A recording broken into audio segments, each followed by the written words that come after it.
नमस्कार, मैं कमलेश कबीर आपका एक बार फिर स्वागत करता हूं इस नए एपिसोड में।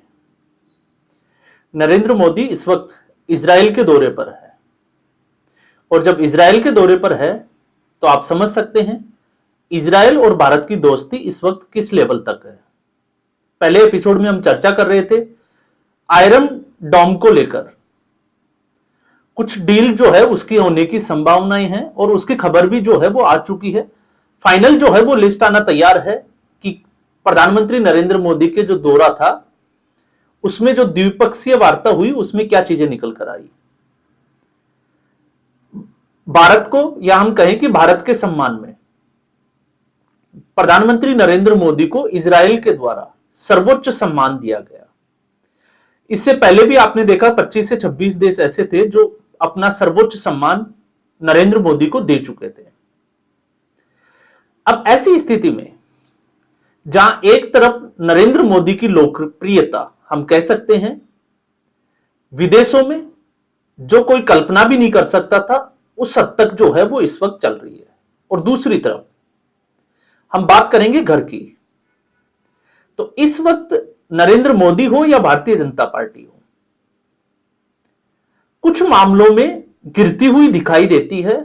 यह तो अच्छा है इस वक्त कि विपक्ष में राहुल गांधी जैसे नेता हैं, इसलिए विपक्ष को उन मुद्दों को भुनाना ही नहीं आता और विपक्ष जो है वो अपनी चाल में मस्त है।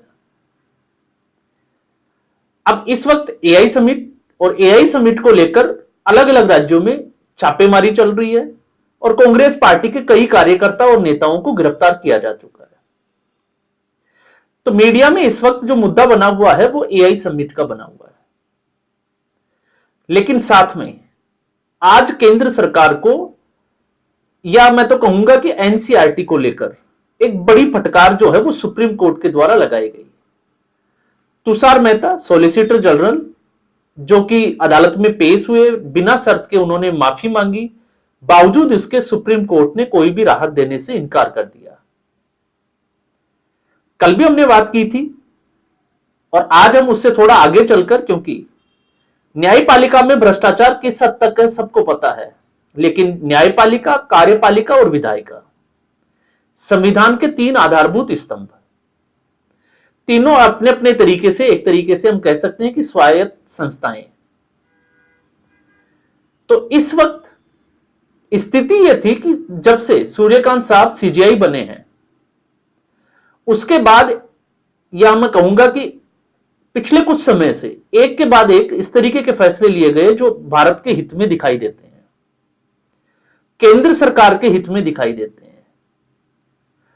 इससे पहले क्या स्थिति थी, एक तरीके से केंद्र सरकार के फैसलों को सुप्रीम कोर्ट स्टे लगा देता था और टकराव की जो है वो स्थिति बनी हुई थी। लेकिन इस वक्त लग रहा था जैसे सुप्रीम कोर्ट और केंद्र सरकार दोनों कदम मिलाते हुए साथ चल रही हो, लेकिन अचानक से एक ऐसी स्थिति पैदा की गई जिसमें केंद्र सरकार और सुप्रीम कोर्ट दोनों टकराव की स्थिति में आ सके। तो जहां हम नरेंद्र मोदी की राजनीति को समझते हैं, नरेंद्र मोदी की जो राजनीति है 2014 के बाद, सबका साथ, सबका विकास और सबका प्रयास, और लगा कि तीसरे टर्म के बाद भी नरेंद्र मोदी की लोकप्रियता में कोई कमी नहीं आई।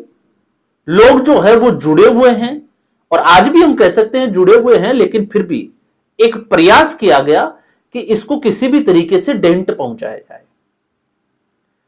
तो अगर आप विपक्ष की तरफ से देखेंगे तो विपक्ष के नेताओं से आप कहते हुए सुनोगे कि किसी भी तरीके से मुसलमानों को एक किया जाए और हिंदुओं को बांटने का प्रयास किया जाए। बाकी जिस तरीके से संसद के बाहर मल्लिकार्जुन खड़गे ने हैदराबाद की परेशानी वाली बात की उत्तर प्रदेश को लेकर, तो उसको भी आप इस संदर्भ में देख सकते हैं। हैदराबाद की परेशानी आपको पता ही है, असदुद्दीन ओवैसी, कि अगर वो उत्तर प्रदेश में आया तो मुसलमानों के वोट डिवाइड होंगे। और उत्तर प्रदेश में 2027 का चुनाव है, फिर 2029 में लोकसभा का चुनाव होना है, और दोनों जगह अगर उत्तर प्रदेश में लोकसभा की सीटें बढ़ती है और भारतीय जनता पार्टी मजबूत होती है तो केंद्र में भी भारतीय जनता पार्टी मजबूत होती है। और दो ऐसे नेता जो हिंदुत्व को प्रोजेक्ट करते हैं, चाहे वो नरेंद्र मोदी हो या फिर योगी आदित्यनाथ हो। तो इस लिहाज से भी आप जो है वो इसको देख सकते हैं। तो उत्तर प्रदेश में योगी आदित्यनाथ के खिलाफ जिस तरीके से एक साजिश चल रही है, जिसमें ब्रिजेश पाठक और आप केशव प्रसाद मौर्य को शामिल कर सकते हैं, जो दोनों ही इस वक्त भारतीय जनता पार्टी के उप मुख्यमंत्री के रूप में है, और राज्य सरकार से उलट वो लाइन लेते हैं जिसमें ठाकुरवाद और ब्राह्मणवाद को आपस में लड़ाने का एक भरपूर प्रयास करने की कोशिश, किसी भी तरीके से योगी आदित्यनाथ को हटाया जाए। तो स्वामी अभिमुक्तेश्वरानंद का जो मामला था माघ मेले को लेकर, जिस तरीके से वो एक तरीके से हम कह सकते हैं कि पालकी से उनको नहाने स्नान नहीं करने दिया गया, और उसके बाद जो विवाद खड़ा हुआ, तो केशव प्रसाद मौर्य और ब्रजेश पाठक वो अभिमुक्तेश्वरानंद के साथ खड़े दिखाई दिए, जबकि योगी आदित्यनाथ जिस तरीके से विधानसभा में उन्होंने अपना स्पीच दिया, स्टेटमेंट दिया, वो आप देख सकते हैं। अब आता है दूसरा, तो कुछ समय से कुछ लोग जो है वो भारतीय जनता पार्टी से बड़े नाराज चल रहे हैं, और वो नाराज इसलिए चल रहे हैं क्योंकि यूजीसी की जो गाइडलाइन आई, उस गाइडलाइन से समाज में एक टकराव की स्थिति बनी, जिसमें एससी एसटी एक तरफ, ओबीसी और दूसरी तरफ जो है वो सवर्णों के बीच में, या इनको लड़ाने का एक प्रयास किया गया। और यह प्रयास इसीलिए किया गया क्योंकि हिंदू जागरूक हो रहा है, हिंदू संगठित हो रहा है, और लगातार जो है वो नारे दिए जा रहे हैं कि बटोगे तो कटोगे। तो उसमें आपसी फूट किस तरीके से डाली जाए। अब इसका एक पहलू यह है कि उस कमेटी में अध्यक्ष जो थे, चेयरमैन थे, वो थे दिग्विजय सिंह, जो कांग्रेस पार्टी को रिप्रेजेंट करते हैं। दूसरा, आपने जयेंद्र सिंह जो एक महिला है, आप उसकी बात कर सकते हैं, उसका इतिहास जो है वो आप समझ सकते हैं। लेकिन सवाल खड़ा यह होता है कि यूजीसी की जो गाइडलाइन आई, उस कमेटी में धर्मेंद्र प्रधान, जो इस वक्त भारत के 9वें शिक्षा मंत्री के रूप में कार्यरत है, उनका क्या रोल था? क्या उनको इस गाइडलाइन की जानकारी नहीं थी? और क्या बिना जानकारी के जो है वो ये गाइडलाइन लागू कर दी गई केंद्र सरकार के द्वारा? तो ये बिल्कुल जो है वो गलत होगा। तो इस वक्त नरेंद्र मोदी के लिए अगर कोई भारतीय जनता पार्टी में सबसे बड़ी मुसीबत बने हुए हैं, तो वो है धर्मेंद्र प्रधान। एक्शन कब होगा? क्योंकि खबर यह है कि 2 या 3 महीने के अंदर कैबिनेट में फेरबदल भी होगा और विस्तार भी होगा। तो ऐसी स्थिति में धर्मेंद्र प्रधान की कुर्सी जाने की पूरी संभावना है, और जानी भी चाहिए। अब तक धर्मेंद्र प्रधान के ऊपर एक्शन हो जाना चाहिए था, लेकिन अभी तक नहीं हुआ। तो यूजीसी को लेकर एक तरीके से केंद्र सरकार को संजीवनी दी सुप्रीम कोर्ट ने। सुप्रीम कोर्ट ने उसके ऊपर रोक लगा दी, और एक तरीके से केंद्र सरकार के सिर से जो है वो बड़ा बोझ उतर गया, क्योंकि खुद भारतीय जनता पार्टी में 2 धड़े जो है वो, एक जो उसका सपोर्ट कर रहे थे और दूसरा जो है वो इसका विरोध भी कर रहे थे। तो यह काम धर्मेंद्र प्रधान के द्वारा किया गया। सीधे तौर पर हम कह सकते हैं, हालांकि संबित पात्रा भी उसमें शामिल थे, लेकिन ज्यादा समय नहीं हुआ, वो मामला शांत हुआ। या मैं तो कहूंगा कि वो मामला उतना बड़ा इसलिए नहीं बन पाया क्योंकि दूसरी तरफ कांग्रेस पार्टी और विपक्ष का ध्यान उस तरफ ज्यादा नहीं था। तो विपक्ष ने अपने मुद्दे जो है वो उठाना ज्यादा जरूरी समझे, जो कि जिसकी जरूरत भी नहीं थी, चाहे वो एपस्टीन फाइल्स को लेकर हो, इंडिया यूएस ट्रेड डील को लेकर हो, और अब एआई समिट को लेकर हो। तो अब बहुत ज्यादा समय जो है वो नहीं गया, उससे पहले एक और विवाद, और इस विवाद में एनसीईआरटी में जिस भ्रष्टाचार की बात की गई न्यायपालिका को लेकर, अब सवाल यह उठता है कि क्या अकेली जो है वो न्यायपालिका में भ्रष्टाचार है, क्या विधायिका में भ्रष्टाचार नहीं है? क्योंकि एक के बाद एक बड़े नेता जो है वो घोटालों से तार उनके जुड़ते चले जाते हैं। ईडी की रेड डलती है। यह अलग बात है कि जब वो पार्टी ज्वाइन कर लेते हैं तो वॉशिंग मशीन कहा जाता है, क्योंकि उनको थोड़ा रिलीफ मिल जाती है। तो सवाल यह उठता है कि क्या नेता नगरी में भ्रष्टाचार नहीं है, और अगर नेता नगरी में भ्रष्टाचार है तो फिर उसका चैप्टर क्यों नहीं आया? क्या उसका चैप्टर जो है वो एड ऑन नहीं करना चाहिए था? और फिर आता है अफसरशाही, ब्यूरोक्रेसी की, तो क्या उसमें भ्रष्टाचार नहीं है?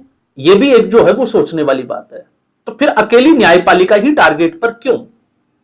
क्या वो सिर्फ और इसलिए क्योंकि वो नरेंद्र मोदी केंद्र सरकार के साथ कदम मिलाकर चल रही थी और इस समय देश हित में फैसले लेने का काम जो है वो सुप्रीम कोर्ट कर रहा था, जिस तरीके से, चाहे वो एसआईआर को लेकर हो, चाहे वो वक्फ बोर्ड को लेकर हो, या फिर तमाम तरीके के दूसरे मुद्दे हो। तो आप समझ सकते हैं कि इस वक्त धर्मेंद्र प्रधान एक तरीके से विपक्ष की भूमिका में है भारतीय जनता पार्टी में रहकर। और जब देश के इतिहास को हम खंगालते हैं तो पहला जो शिक्षा मंत्री बने मौलाना आजाद, उन्होंने जिस तरीके से जो है वो एजुकेशन सिस्टम का सत्यानाश किया, एक तरीके से देश को गुमराह करने का काम किया। और मुस्लिम तुष्टीकरण की राजनीति उसमें साफ तौर से दिखाई देती है, जिस तरीके से मुस्लिमों का जो इतिहास था सन 1700 से लेकर 1750 तक का, उसको छुपा दिया गया, जिसमें वो बेबस और कमजोर नजर आते हैं। लेकिन उससे पहले का इतिहास, जब उन्होंने मंदिरों को तोड़ा, आक्रमण किए, अतिक्रमण किया, जो भी किया, लूटा, तो उस वक्त उनको महान बना दिया गया। तो चैप्टर पढ़ाया गया अकबर महान, और ये सारा किसने किया आपको पता ही होगा। फिर उसके बाद में 1969 पे आ जाइए, जब एक तरीके से इंदिरा गांधी ने अपने फायदे के लिए, राजनीतिक फायदे के लिए लेफ्ट पार्टी की या लेफ्ट विचारधारा के साथ हाथ मिलाना और देश के बड़े शिक्षण संस्थानों को लेफ्ट के हवाले कर देना।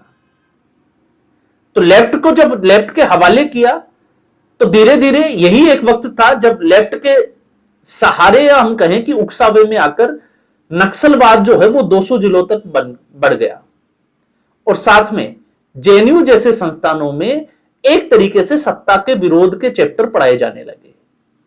अब ये सत्ता के चैप्टर 1947 से पहले सत्ता का मतलब अंग्रेज हुआ करते थे, लेकिन 1947 के बाद लोकतंत्र में, डेमोक्रेसी में सत्ता का मतलब है भारतीय। फिर उसके बाद में सेकुलर और सोशलिस्ट शब्द, जिस तरीके से जन्म गुट्टी जो है वो लगातार बहुसंख्यकों को पिलाई गई। तो अब जाके जो है वो लग रहा था कि सब कुछ सही चल रहा है, लेकिन पिछले 2 महीने से भारतीय जनता पार्टी के ही कुछ नेता, या मैं तो कहूंगा कि धर्मेंद्र प्रधान जैसे नेताओं ने कुछ ऐसी कारगुजारी की है जिससे नरेंद्र मोदी के ऊपर भी अब लोग जो है वो थोड़ा थोड़ा संशय करने लगे हैं। हालांकि ज्यादा समय जो है वो लगने वाला नहीं है, क्योंकि एक्शन होगा और बहुत जल्द जो है वो वापसी भी होगी। मुझे लगता है कि धैर्य रखना चाहिए, लेकिन ये एक संकेत है 2029 नहीं, 2027 के विधानसभा चुनाव जो उत्तर प्रदेश में होने वाले हैं उससे पहले। अब सवाल ये होता है कि भारतीय जनता पार्टी गलतियों से सबक तो लेती है, लेकिन इस गलती से कितना जल्दी सबक लेती है और इसके ऊपर कितना जल्दी एक्शन लेती है, क्योंकि सुप्रीम कोर्ट ने जिस तरीके से जवाबदेही की बात की है, धर्मेंद्र प्रधान यह कहकर कि यह गलत है पल्ला नहीं झाड़ सकते। मामला कल उठा था, कल से लेकर आज तक जब सुप्रीम कोर्ट ने नाराजगी दिखाई, एक तरीके से फटकार लगाई, उसके बाद स्टेटमेंट आया। क्या इससे पहले जो है वो धर्मेंद्र प्रधान का स्टेटमेंट नहीं आना चाहिए था?